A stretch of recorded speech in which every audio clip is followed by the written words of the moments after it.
અને હવે એટલે કે પરમ દિવસ આપણા સંસદ સભ્ય અમારા કાલીતળાવડી ગામમાં આવ્યા. બોલો, કાલીતળાવડી ગામમાં અમારા સંસદ આવ્યા અને હું કર્યું ખબર છે? કદાચ કોઈ ફેસબુક પર કે વિડીયો પર જોયું હોય ને તો ભજ્યા કરતા. બોલો, હવે આપણે કઈ ભૂલ કરી એવું લાગે ને આપણને કે આ સંસદ વળી ભજ્યા કરે.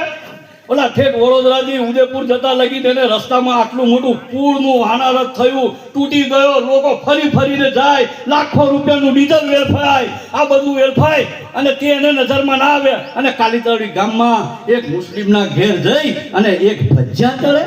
આવો સંસદ આપણો? આ દુઃખની વાત છે કે નથી?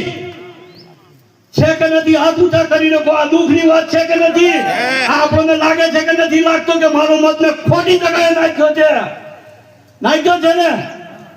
સંસદનું કામ શું હોય? સારા રોડ બનાવવા, સ્કૂલોમાં સારી સુવિધા આપવી, એને ઠેઠ આટલે ઠેઠ દિલ્હી લગીને મોકલેલો છે ભાઈ.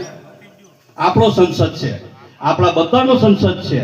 આપણો હક બને છે કે આપણા સંસદ પાસે આપણે કઈ આશા રાખીએ, કઈ માંગીએ. આપણા સંસદ પાસે માંગીએ ને કે ભાઈ અમારા બાળકો માટે સારી સ્કૂલ થાય, અમારા માટે આરોગ્યની સારી સુવિધા થાય, અમારા સેન્ટરમાં એક હબ બને અને ત્યાં આગળ અમને દવાખાનાની સારી સુવિધા મળે. આ બધું એનું કામ છે, ભજ્યા તળવાનું કામ નથી. અને હવે તમારા ગામમાં આવે ને તો સંસદને કહેજો કે ભાઈ અમારે આવો સંસદ નથી જોતો કે તે ભજ્યા તળે.